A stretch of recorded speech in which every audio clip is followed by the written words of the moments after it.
तो बेटा ये है केमिस्ट्री का क्लास 11 का थर्मोडाइनमिक्स चैप्टर नंबर 5। ठीक है, चैप्टर नंबर 5। ठीक है, देखो थर्मो का मतलब होता है हीट, थर्मो का मतलब होता है बेटा हीट, और डायनेमिक्स का मतलब होता है उसका चेंज होना, हीट का चेंज होना, इधर से उधर मूव करना, फॉर्म्स में चेंज होना, स्टेट में चेंज होना। ठीक है, यही थर्मोडायनेमिक्स है। देखो सबसे पहले क्या लिखा था, law of thermodynamics deal with the energy change of the microscopic system involving a large number of molecule. इसका मतलब एक बड़े सिस्टम के अंदर जो थर्मोडायनेमिक चेंज हो रहा है, मतलब टेम्परेचर का जो चेंज हो रहा है, जो एक्सचेंज हो रहा है एनर्जी का, है ना, उसको जो हम पढ़ते हैं वही थर्मोडायनेमिक्स है। एनर्जी के चेंज को पढ़ना, टेम्परेचर के चेंज को पढ़ना, टेम्परेचर और एनर्जी के एक्सचेंज को पढ़ना, या किसी के स्टेट में चेंज होना ही थर्मोडायनेमिक्स है, क्योंकि वो चीज़ें टेम्परेचर पर डिपेंड करती हैं। आप खुद जानते हो, पानी बर्फ़ बन गया, टेम्परेचर डाउन हुआ, इसलिए पानी वेपर बन गया, टेम्परेचर हाई हुआ इसलिए। ठीक है, और पानी पानी रहा क्यों, टेम्परेचर नॉर्मल है इसलिए। चलो, स्कोप क्या है थर्मोडायनेमिक्स के, यूज़ क्या है भाई। देखो थर्मोडायनेमिक्स से हम किसी भी एक्सप्लेन कर सकते हैं किसी भी मैटर की प्रॉपर्टी, किसी भी मैटर की प्रॉपर्टी हम क्या कर सकते हैं, एक्सप्लेन कर सकते हैं। नेक्स्ट, प्रिडिक्ट कर सकते हैं फिजिबिलिटी। इसका मतलब कोई रिएक्शन, कोई केमिकल रिएक्शन होगी भी, रासायनिक अभिक्रिया होगी भी या नहीं होगी, उसको हम थर्मोडायनेमिक्स के लॉ से या थर्मोडायनेमिक्स के इस्तेमाल से पता लगा सकते हैं। अगली चीज़, प्रिडिक्ट कर सकते हैं extent of a chemical reaction. इसका मतलब कि एक केमिकल रिएक्शन कब तक होगी, कितनी लंबी चल सकती है, ये भी हम बेटा थर्मोडायनेमिक्स के रूल से, यूज़ से पता लगा सकते हैं। लेकिन क्या ऐसी चीज़ें हैं जो कि थर्मोडायनेमिक्स से पता नहीं लगाई जा सकती। तो देखो सबसे पहले ये नहीं बता सकता कि स्पीड ऑफ रिएक्शन क्या होगी, कितनी तेज होगी, कितनी धीरे होगी, 1 घंटे में होगी, कुछ मिनटों में होगी, 1 दिन में होगी, साल में होगी, वो ये नहीं बता सकता था। वो ये बता सकता है कि रिएक्शन होगी या नहीं होगी, केमिकल रिएक्शन होगी या नहीं होगी, लेकिन कब तक होगी, मतलब जल्दी होगी, लेट होगी, ये वो नहीं बता सकता। ठीक है, पाथ ऑफ रिएक्शन नहीं बता सकता, मतलब वो ये बता सकता है कि रिएक्शन शुरू होगी और रिएक्शन का बाय प्रोडक्ट बन जाएगा, रिएक्शन हो जाएगी, लेकिन रिएक्शन कैसे होकर होगी, किस पाथ को फॉलो करेगी, किस तरीके से होगी, ये थर्मोडायनेमिक्स नहीं बताता। और ये सिर्फ और सिर्फ मैक्रोस्कोपिक लेवल पर काम करता है, माइक्रोस्कोपिक मतलब वेरी स्मॉल लेवल पर काम।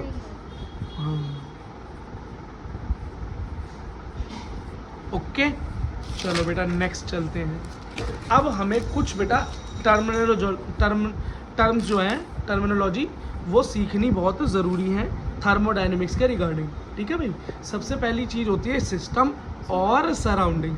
ये क्या है भाई सिस्टम और ये क्या है सराउंडिंग। तो a system in thermodynamics refer to the part of universe in which observation are made and remaining universe constitute surrounding.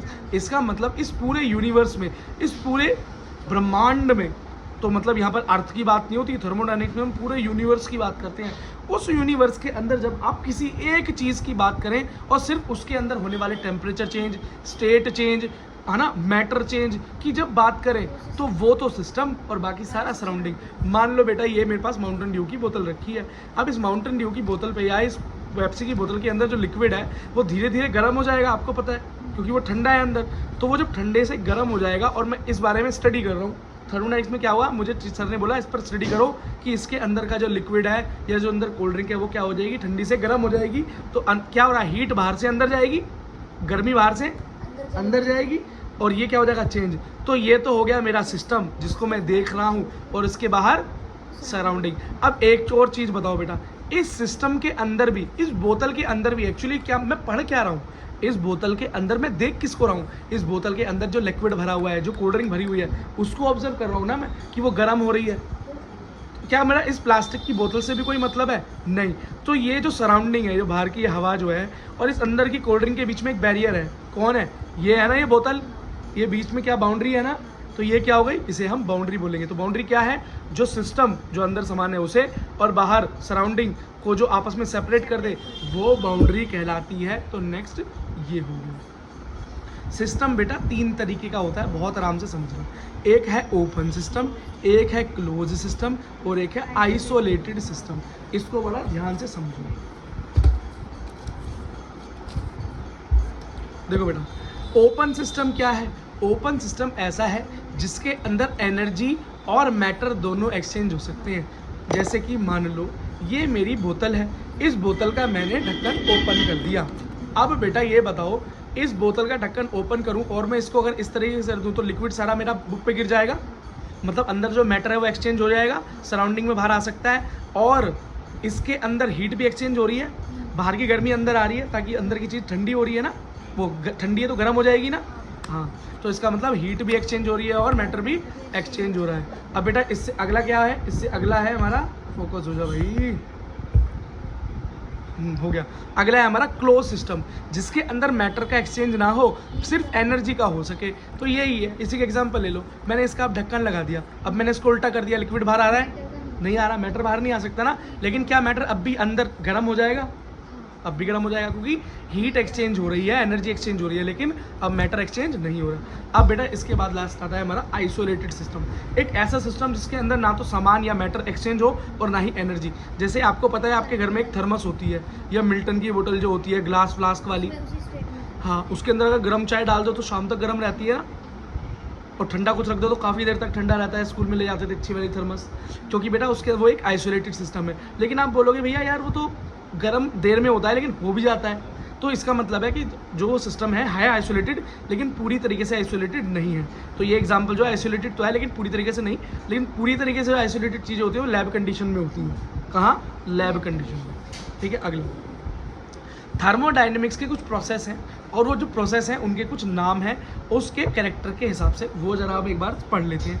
एक बार ये नाम आप याद कर लो बेटा, क्योंकि बार बार आपको सुनने को मिलेंगे। सबसे पहला थर्मोडायनेमिक्स का जो प्रोसेस है उसे बोलते हैं आइसोथर्मल प्रोसेस। बेटा आइसो का मतलब होता है सेम, क्या होता है? या कांस्टेंट। और बेटा कांस्टेंट या आइसो का मतलब, या सेम या कांस्टेंट का मतलब है जो चेंज ना हो, जो चेंज, तो ये वो आइसोथर्मल। मतलब थर्मल मतलब हीट, मतलब टेम्परेचर, आइसो मतलब अनचेंज। इसका मतलब एक ऐसा प्रोसेस जहाँ पर टेम्परेचर क्या हो? कांस्टेंट हो, मतलब चेंज ना हो। अगला है आइसो बारिक। आइसो मतलब सेम या कांस्टेंट या अनचेंजेबल, और बारिक का मतलब होता है भाई प्रेशर। क्या? तो एक ऐसा प्रोसेस जिसमें प्रेशर क्या हो? कांस्टेंट। एक बेटा अगला है आइसोकोरिक। बेटा आइसो मतलब सेम, कोरिक का मतलब होता है वॉल्यूम, आयतन। तो जिसके अंदर ऐसा प्रोसेस जिसके अंदर वॉल्यूम कांस्टेंट। ठीक है, तो बेटा अच्छे से इसको याद कर लेना। और इसके बाद एक प्रोसेस और है, 4 होते हैं टोटल, तो इसे देख लो, ये है एडियाबैटिक प्रोसेस। क्या? एडियाबैटिक प्रोसेस को आप आइसोलेटेड प्रोसेस भी बोल सकते हो। क्यों? याद रखने के लिए बोल रहा हूँ। ठीक है, एडियाबैटिक प्रोसेस क्या है? आइसोलेटेड प्रोसेस मतलब जिसके अंदर कोई हीट ट्रांसफर ना हो, ना तो सिस्टम से सराउंडिंग में जाए और ना ही सराउंडिंग से सिस्टम में जाए, कोई हीट एक्सचेंज ना हो। तो वही अपनी बोतल थर्मस वाली है ना। ठीक है, हो गया। अच्छा, और बेटा इस प्रोसेस को, ठीक है, इस प्रोसेस को जो सेपरेट करती हैं जो दीवारें, उनको नॉर्मल बाउंड्री या वॉल नहीं बोलते, उनको हम एडियाबैटिक वॉल्स बोलते हैं। बोलते हैं क्या? Adiabatic walls. अगली चीज़ समझ लो बेटा, ये थोड़ी सी इंपॉर्टेंट है, क्योंकि ये चीज़ जब टर्मिनोलॉजी बच्चों को थर्मोडायनेमिक्स में समझ नहीं आती है तो बड़े कंफ्यूज रहते हैं। क्या रहते हैं बेटा? बड़े कंफ्यूज, क्योंकि यहाँ पर हर बार यही टर्म्स यूज़ होती हैं और बच्चे कंफ्यूज हो जाते हैं। तो बेटा पहली ये है, ये चीज़ें हैं स्टेट ऑफ अ सिस्टम। एक सिस्टम है, उसका कोई स्टेट है। मान लो भाई पानी है, आपने बर्फ में उसको फ्रीज में रखा, उसकी बर्फ जम गई, तो उसका स्टेट कैसा है? अभी सॉलिड। उसका टेम्परेचर कैसा है? डाउन, है ना। और उसको जब हम बेटा बहुत गर्म कर देंगे तो वो क्या हो जाएगा? टेम्परेचर वेरी हाई, और क्या हो जाएगा? गैस बन जाएगा। ठीक है, तो सिस्टम डिपेंड करता है किस किस पर? वॉल्यूम पर डिपेंड करता है, प्रेशर पर और टेम्परेचर पर और कॉम्पोजिशन। इन 4 चीज़ों पे बेटा एक सिस्टम डिपेंड करता है। और इन चीज़ों पर एक सिस्टम जिसका स्टेट डिपेंड करता है, या जो भी उसका स्टेट है, उसकी ये चीज़ें अलग अलग होती हैं। एक लिक्विड की चेक करोगे तो उसका प्रेशर, वॉल्यूम, टेम्परेचर अलग होगा। जब बेटा वही आप चेक करोगे उसका, जब वो ठोस होगा तो उसका टेम्परेचर कुछ और मिलेगा, आपको प्रेशर कुछ और मिलेगा। गैस तो देखोगे तो उसका प्रेशर और टेम्परेचर अलग मिलेगा। अच्छा मुझे एक बात बताओ, आपके एक सिलेंडर के अंदर मैंने पानी भर दिया, और उसी चलो गुब्बारा ले लो, एक गुब्बारे में मैंने गैस भर दी, और वैसे ही एक गुब्बारे में दूसरे में हवा भर दी, सॉरी हवा बोल रहा हूँ, पानी भर दिया, तो बताओ दोनों के अंदर प्रेशर किस में ज़्यादा होगा? नहीं, गैस वाले में प्रेशर ज़्यादा होगा। आप गुब्बारे को जैसे ही खोलोगे जल्दी से कौन खाली हो जाएगा बताओ? पानी वाला जल्दी खाली होगा कि हवा वाला? गैस वाला तुरंत गुब्बारा उड़ के खत्म। पानी वाले को छोड़ दोगे क्या होगा? तीली खाली हो जाएगा, वो गिरेगा और आराम से पानी बाहर निकलेगा। तो इसका मतलब प्रेशर किस में कम था? पानी वाले में कम था, गैस वाले में ज़्यादा था, हवा वाले में ज़्यादा था। लेकिन वजन किस में ज़्यादा है? पानी वाले में। पानी वाले में वेट ज़्यादा है। लेकिन अब आप जब कैलकुलेट करोगे तो वेट बराबर ही निकलता है। लेकिन क्या है, गैस जो होती है ना वो हल्की इसलिए होती है क्योंकि उसके कण जो होते हैं, मॉलिक्यूल, वो दूर दूर भागते हैं। क्या? दूर दूर भागते हैं एक दूसरे से दूर। इसलिए बेटा वो जैसे ही उनको कहीं मौका मिलता है खुलने का, सिलेंडर में से हल्की सी जगह मिली तो एकदम से कैसी आवाज़ निकलती है? बाहर निकल जाती है। कभी कभी निधि बैठे बैठे हवा निकाल देती है गुब्बारे से। ठीक है, देखो अगला देखो। अब ये जो प्रेशर है, वॉल्यूम एंड टेम्परेचर है, इनको केमिस्ट्री की लैंग्वेज में स्टेट वेरिएबल या थर्मोडायनेमिक्स की भाषा में स्टेट वेरिएबल या स्टेट फंक्शन भी कह देते हैं। तो अगर आपको कहीं स्टेट वेरिएबल लिखा हुआ मिले या स्टेट फंक्शन देखने को मिले तो बात दोनों एक ही है। और वेरिएबल क्यों? क्योंकि भैया अलग अलग स्टेट में ये चीज़ें अलग अलग होती हैं। तो जो चेंज होता रहे वो क्या है? वेरिएबल। और जो ना हो वो क्या है? कांस्टेंट। ठीक है। और हिंदी में क्या बोलते हैं अभी इनको? चर जो बदले वेरिएबल, और अचर जो ना बदले मतलब कांस्टेंट। जो हिंदी मीडियम से पढ़ कर आया है 11th में वो इस बात को समझ लिया। और बेटा एक भी याद रखना, ये जो वेरिएबल्स हैं जैसे प्रेशर, वॉल्यूम, टेम्परेचर, है ना, कंपोजिशन, ये सारे के सारे स्टेट फंक्शन इसलिए ही कहलाते हैं क्योंकि वो बेटा जो भी स्टेट होती है किसी भी मैटर की उसके अकॉर्डिंग होते हैं, ना कि उसकी स्टेट को बनाने के कारण होते हैं। ये समझ लो कि ये किसी की भी स्टेट को डिफाइन करते हैं। मतलब मान लो कोई बर्फ़ है तो उसमें हम इसे नाप कर बता देंगे जी ये कैलकुलेशंस हैं, लेकिन क्या है उसको बर्फ़ बनाने में, उस पानी को लिक्विड बनाने में इनका कोई रोल था? नहीं। तो याद रखना स्टेट फंक्शन जो है, स्टेट फंक्शन इसीलिए कहलाते हैं क्योंकि वो जो प्रेजेंट स्टेट होती है किसी मैटर की, जो भी स्टेट हो उसकी, उस पर डिपेंड करते हैं, ना कि उसकी उस स्टेट को बनाने के जिम्मेदार होते हैं। नहीं होते उसके जिम्मेदार। सिर्फ और सिर्फ जो उसकी पर्टिकुलर स्टेज होगी उस प्रेजेंट टाइम पे, उसकी वजह से इनकी कोई वैल्यू होगी और वो वैल्यूज बदलती रहती हैं। That is why they are variables. ठीक है, ओके। अगली बात, पाथ फंक्शन क्या है? तो बेटा याद रखना स्टेट फंक्शन जो है वो इस पर डिपेंड नहीं करता है कि किस तरीके से किसी चीज़ का स्टेट बदला, या जो भी कोई मैटर किसी स्टेट में है उस पर वो डिपेंड नहीं करता। बस प्रेजेंट में जो भी है उसका इंट्रोडक्शन है जी ये स्टेट वेरिएबल। लेकिन जो पाथ फंक्शन है वो पूरी तरीके से डिपेंड करता है on the path taken to reach the specific value. मतलब जो ये वैल्यू पर पहुंचा, या जैसे मान लो कि जो सॉलिड है वो लिक्विड बन गया या लिक्विड सॉलिड बन गया, कैसे बना, इसे अगर जानना है तो वो चीज़ें हैं पाथ फंक्शंस। अगर ये चीज़ें जाननी है तो वो पाथ मतलब रास्ता, कि कैसा रास्ता अपनाया गया कि यहाँ तक पहुँच गए, तो वो पाथ फंक्शन है। तो स्टेट फंक्शन क्या है? पर्टिकुलर जो स्टेट है उसी की बात करेगा, लेकिन कैसे उस स्टेट तक पहुँचे उसकी बात। लेकिन पाथ फंक्शन बात करेगा कैसे उस स्टेट तक पहुँचे, और वो उसके एग्जाम्पल क्या है? वर्क, जो आपने काम किया। अगला हीट, हीट के आने और हीट के जाने से ही तो होता है। आपने बर्फ़ रखी, धीरे धीरे पानी हो गई, क्यों?